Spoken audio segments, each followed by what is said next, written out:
Naples is a city built on secrets, but not just metaphorically. Beneath the alleys and domes, under the cobblestone streets and crumbling cathedrals, lies another city. Older, darker, not abandoned, but buried, not by nature, not by accident, but by decision. In the 1980s, a municipal repair crew in the Quartieri Spagnoli district broke through a shallow street collapse. What they found wasn't a pipe or a fault line. It was a staircase, stone-cut, worn smooth by centuries of use, descending into total blackness. At first, the city called it a forgotten storage level, until the second chamber was discovered, then the third, then a corridor 300 meters long, carved directly into volcanic tuff. No utilities, no access routes, just silence, and on the walls, carvings, some Latin, some Greek, some completely unknown. What was this place? Archaeologists rushed in. The media called it a lost chamber of the ancients. The Vatican issued no comment. And then, the passage was sealed again. Officially, it was for safety. Unstable rock, risk of collapse. The records were filed, the entrance closed. But the documents, they vanished. Today, if you ask city officials about the Quartieri find, they'll say it never happened. No maps, no press release, not even a code designation. But witnesses remember, photos leaked, and urban explorers started digging. They discovered something stranger than tunnels, patterns. Across Naples, dozens of anomalous cavities have been uncovered under churches, monasteries, and orphanages, each one unrecorded, undocumented, and eerily consistent in architecture. Tight passages, vaulted domes, and always at the far end, a sealed archway, behind which no one knows what lies. Or maybe they do. And that's the problem. Because these are not just storage rooms or ancient aqueducts. Many of them show signs of ritual use. Not Christian, not Roman, but something in between. A hybrid of symbols. Crosses with inverted inscriptions. Frescoes of saints without faces. Footprints carved in the floor, with 6 toes. One of the most disturbing sights was beneath Santa Maria delle Anime del Purgatorio, a Baroque church famous for its skull-decorated crypt. In 2002, a team restoring the foundation discovered a staircase behind a collapsed niche. It led to a second, undocumented ossuary. But unlike the main crypt, this one had no altar, no structure, just a single chair in the middle of the room facing the wall. The wall had writing, scratched, not painted, and it didn't match any known language. A week later, the area was resealed. Vatican historians arrived briefly and refused to speak to the press. The restoration was deemed complete. No further excavations were permitted, but documents surfaced quietly among researchers. A report titled Segmento Nero, Napoli 13, described an underground chamber with ambiguous origin and active humidity. The last line of the report was handwritten. Spiritual risk exceeds historical value. Access not advised. But it doesn't stop there. In 2017, a group of explorers entered an abandoned wine cellar near Spaccia Napoli and found a descending shaft behind a fake wall. They followed it down, past the rot, past the brickwork, into stone that was smooth and cold and wrong. What they found was a door, iron, sealed. No hinges, just embedded into the rock like it was never meant to open. But it wasn't the door that haunted them. It was what was painted above it, a figure with no face, arms extended, wearing a bishop's mitre, and written in red beneath it, Io non dimentico chi è sceso. I do not forget who went down. They left. One of them deleted all footage. The others didn't speak publicly for 2 years. But here's where it gets worse. That symbol, the faceless bishop, has appeared before. In a restricted Vatican manuscript from 1812 cataloguing heretical artifacts beneath southern parishes. Most were dismissed as folklore, but the Naples entries were marked verified.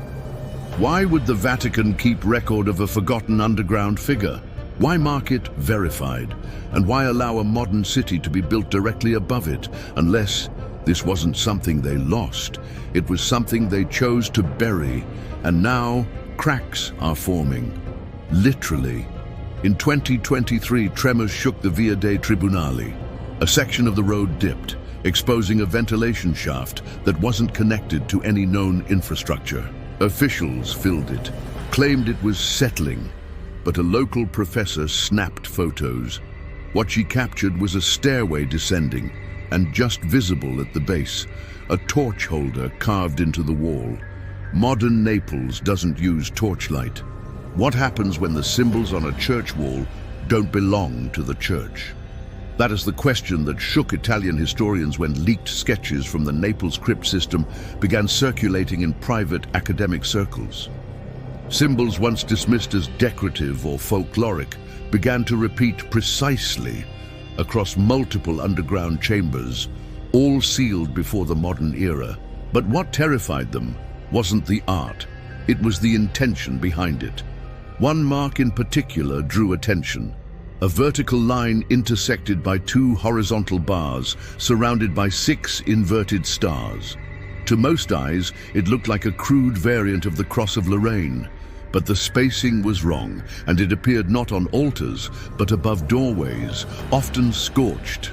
In at least 3 locations beneath Naples, this symbol was found in conjunction with melted candle wax and calcified animal remains. That's not Christianity, that's containment. In 2010, a leaked Vatican memo referred to this symbol as segno di preclusione, the mark of preclusion. Its presence, the document said, indicated a location of spiritual interference not sanctioned by Holy See. Translated, a forbidden place. Not to be explored, not to be exorcised, just closed. And yet, they appear under churches. Why would the Vatican allow parishes to be built directly above locations it considers dangerous? Some historians believe it wasn't oversight, it was strategy. By building a consecrated structure over a profane one, the church could suppress, contain, and overwrite the energy below without ever confronting it directly. But not everything stays quiet forever. In 2009, during a restoration beneath the church of San Lorenzo Maggiore, a vault collapsed. Inside was a room no one expected. It wasn't a chapel, it wasn't a tomb. It had mirrored walls, lined with volcanic glass, a material not used in European religious construction. The floor was painted black with a single white spiral in its center. There were no relics, no icons, just the spiral. And the feeling, as the lead archaeologist later said, that the room was watching us. Within days, Vatican representatives arrived, the site was classified, reports were confiscated, the restoration continued, but no further excavation was allowed. That archaeologist no longer works in Italy, but the idea of the spiral chamber survived, because similar rooms have now been identified under other cities with Roman-era religious crossflow, notably Benevento, Catania, and parts of Palermo, each tied to early conversion zones where pre-Christian practices were violently suppressed. But Naples is different, because in Naples these chambers weren't destroyed, they were integrated. In 2018, a research team using LiDAR imaging beneath the Naples Cathedral found structural interference beneath the apse. What they thought was geological noise turned out to be a perfect geometric cavity, 18 meters below. The records from the scan were quietly removed from the university's archives within 48 hours. A former student saved them, and the shape, octagonal, not Roman, not Christian, but unmistakably identical to ancient temples used for ritual isolation. One of the most disturbing elements of these discoveries is their silence. Not just the absence of sound, but of response. The Vatican has issued no statements, The Italian government has ignored every petition for further excavation, and local priests, when asked, repeat the same phrase: "There is no door beneath our church." But some of those churches don't match their own floor plans, like the Basilica of San Paolo Maggiore, where multiple reports from 2022 describe locked sub-chambers discovered during an electrical retrofit. According to one worker, who spoke anonymously, one of the rooms was filled with empty wooden crates, marked with Roman numerals and covered in dust. When he returned later that night, the crates were gone, and no one claimed to have moved them. What were they storing? What were they removing? And what was worth clearing in the middle of the night from a room no one was supposed to know about? Theories are growing, not just among explorers, but among scholars. Some believe these spaces were used for rites that predate the church, preserved in secret by groups within Naples who never converted fully. Families who operated under the surface, literally, while pretending to worship above. Others believe the Vatican knows exactly what lies beneath Naples and has spent centuries trying to keep it buried. Because some power doesn't need believers. It just needs to be left alone. By 2020, the Vatican had stopped responding to inquiries about Naples's underground. Every request, from researchers, universities, and even international preservation groups, was met with polite dismissal or bureaucratic silence. No further excavations, no permissions granted, but explorers kept digging. A team known online as Profondo Nero, urban spelunkers, ex-architects, and a former seminary student began mapping undocumented ventilation shafts across the city. They weren't chasing myths, they were following air.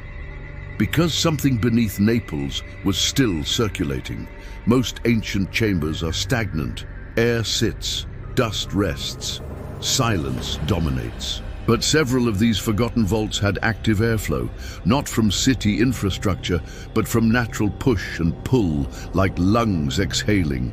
That was the clue. In August 2021, Profondo Nero accessed a long-sealed stairwell beneath a bakery in the Sanità district. The entrance had been cemented over in the 70s. Using vibration sensors and ground radar, they identified a hollow corridor and drilled through. What they found wasn't just old stone. It was a full vaulted tunnel. Clean, intact, dry. The floor was layered with soft dust, but no cobwebs, no insect signs, like something was keeping the space clear. At the end of the tunnel, a door, not modern, not ancient.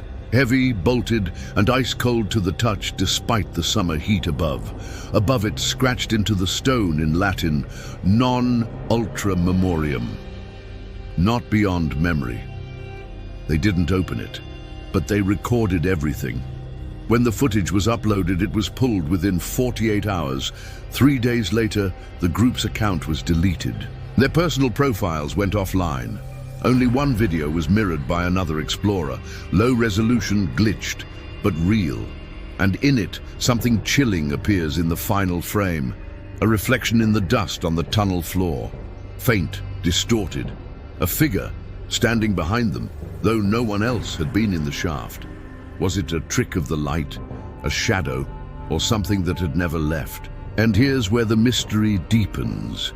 Around the same time, residents in the Centro Storico district began reporting a low humming noise at night, like wind, but deeper. It came from the ground. One woman, an elderly nun, claimed it gave her nosebleeds. Another resident said his dog refused to enter the house after a power outage caused their floor tiles to heat up inexplicably. The city blamed faulty geothermal lines.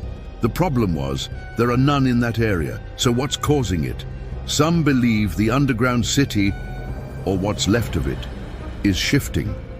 That centuries of burial and sealing weren't enough.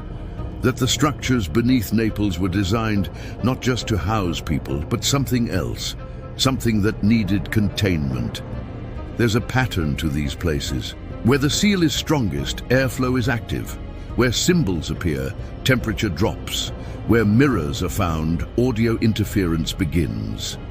One team, using a ground microphone above the Chiesa di San Gregorio Armeno, recorded low-frequency vibrations every night between 2:40 and 2:55 a.m. Sharp increases in intensity followed by abrupt silence. Not mechanical, not seismic, regular, rhythmic, like a heartbeat. Their equipment melted, literally. The outer casing of the sensor was warped when retrieved. Was it environmental? Possibly. But that church was built on a Roman temple, which was built over something even older, a foundation with no cultural record but legend. The legend of La Bocca Sorda, the silent mouth. Locals say it swallowed prayers, and then began whispering back. It's just folklore, right? Except the term appears in an 1811 Vatican internal ledger, categorized under subterranean influence, Class C, symbolic, unverified. The entry simply reads, Bocca Sorda, recommended indefinite closure, presence unknown, threat not spiritual, but resonant. Resonant? Is that a euphemism for vibration, sound, or something deeper, an awareness that travels not through language, but through stone? Let's go back to the spiral room.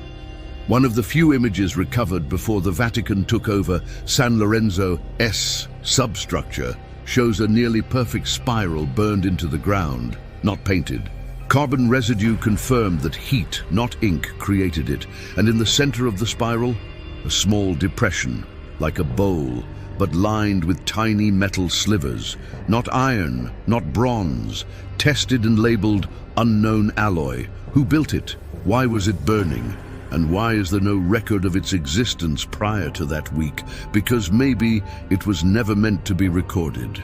Maybe it was a system, not for summoning but for sealing, not a shrine, not a prison, a lock, and now it's cracking. Naples is no stranger to collapse. Sinkholes appear without warning, walls lean where they shouldn't, buildings that stood for centuries suddenly crumble, and the city blames time, water, gravity. But what if it's none of those things? What if something below is waking up? In late 2022, geologists studying old aquifer lines beneath Naples noticed a pattern of pressure distortions not matching seasonal trends. At first, they thought it was heat-related, but thermal scans showed something bizarre. Localized cold zones deep underground, zones surrounded by what the report called unknown structural masses. The data was sent to Rome, and the project was shut down. No explanation, just a formal cease order from the Ministry of Culture. That same month, a contractor working renovations under the Piazza Dante fell through a floor and landed on stone steps that weren't supposed to be there. He didn't just find an old cellar, he found a vaulted chamber lined with embedded crosses and metal rings in the wall, the kind used to bind things in place. He reported it. By morning, the chamber had been sealed, he was reassigned, no photographs, no inspection team, just a crew with cement. Why? Because there's a deeper question now emerging beneath Naples, one that no official wants to answer. Were these structures built to keep people out or something else in? Think about it. Why are so many of the discovered underground sites impossible to date? Why do some exhibit non-Christian architectural logic but are directly beneath cathedrals? Why do multiple chambers feature airflow and temperature behavior that mimic respiration? And why is the Vatican, one of the most powerful religious institutions in the world, so consistently silent on the matter? It's not that they don't know, it's that they've known for a very long time. In 1749, a Jesuit report to the Holy See detailed post-Roman ruins beneath Naples that exhibited anti-religious resonance. The language was vague, but one passage stands out. There are rooms that do not echo. There are symbols that erase themselves. And there are presences that do not pray, but remember. Presences that remember. How do you silence something that doesn't speak in words? How do you bury something that isn't dead? The deeper we go into the earth beneath Naples, the clearer the pattern becomes. The tunnels don't just connect crypts and aqueducts. They link something older, something organized, something engineered to remain out of time. And it's still functioning. The candle wax found near the seal of preclusion. It wasn't ancient. It was fresh. The spirals burned into the volcanic floor. The metal shavings tested for temperature, still slightly warm.